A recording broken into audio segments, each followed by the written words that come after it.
दोस्तों, रूस और यूक्रेन के बीच युद्ध के 1510 दिन हो गए हैं, जबकि ईरान के ऊपर थोपे हुए युद्ध का आज 45वां दिन है और तथाकथित युद्ध बंदी का छठा दिन है। यह मात्र तथाकथित नहीं है, बल्कि अमेरिका और इजराइल द्वारा ईरान के ऊपर आक्रमण बंद कर दिया गया है, जबकि हिजबुल्लाह के खिलाफ या लेबनान के खिलाफ लगातार उनका आक्रमण जारी है। वह ग्राउंड ऑपरेशन में भी दिख रहा है। हालांकि कल और आज सुबह तक हिजबुल्लाह ने जबरदस्त आक्रमण किया, काउंटर अटैक किया और इजराइल के फौज भाग चले वहां से। यह जगह दक्षिण पश्चिम लेबनान तीरे नामक जगह के दक्षिण पूर्व में है, बिंट जबेली। सारी अमेरिकी धमकियों के बावजूद ईरान स्ट्रेट ऑफ हॉर्मुज को फ्री करने के लिए तैयार नहीं है और इसके बदले में अब ट्रंप चाहते हैं कि वह भी वहां पे पूरी तरह से अपनी कब्जा करें, तथा यहां तक भी इन्होंने अनाउंस कर दिया है कि सारे ईरानियन पोर्ट्स को आज मॉस्को के समय से 5 बजे ब्लॉकेड कर देंगे। कैसे करेंगे वह अलग बात है, नज़र नहीं आ रहा है। यह उनकी बहुत बड़ी बेवकूफ़ी वाली बात नज़र आ रही है। वैसे तेल का दाम फिर से $100 से अधिक बढ़ गया है प्रति बैरल पर।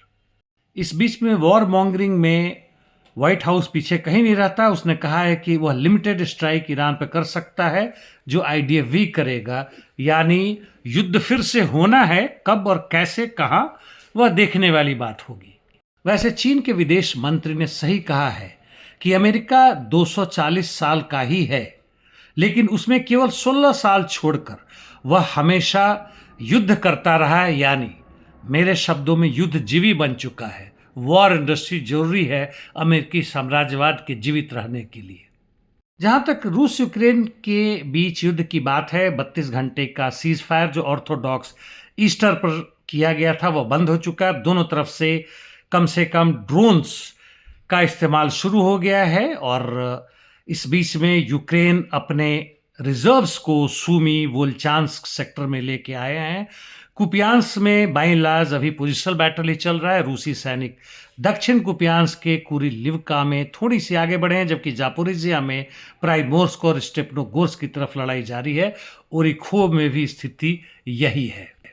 पुतिन के लिए झटका है। हंगरी में विक्टर ओरबान चुनाव हार गए हैं और बुरी तरह हारे हैं, और इसका कारण यह नहीं कि वह नेटो या यूरोपियन यूनियन के खिलाफ थे या पुतिन और ट्रंप के समर्थक थे, बल्कि इसलिए कि पूंजीवादी व्यवस्था ने जो महंगाई, असमानता और नौकरी खत्म की थी, जो इकोनॉमिक क्राइसिस था या ठहराव था, वह जनता को परेशान कर रही थी। इसलिए जनता ने मजबूरी में आके उनसे भी अधिक दक्षिणपंथी पार्टी तिस्जा के नेता को चुना है, जो पीटर मैग्यार है। वह क्या करेंगे नहीं करेंगे देखने की बात है, लेकिन निश्चित रूप से अब यूक्रेन को 90 बिलियन यूरो की जो लोन मिलने वाला था मिलिट्री के लिए वह मिल जाएगा, यानी युद्ध और लंबा खींचेगा और रशिया के लिए सरदर्दी नहीं बल्कि एक और भयावह स्थिति पैदा करेगा।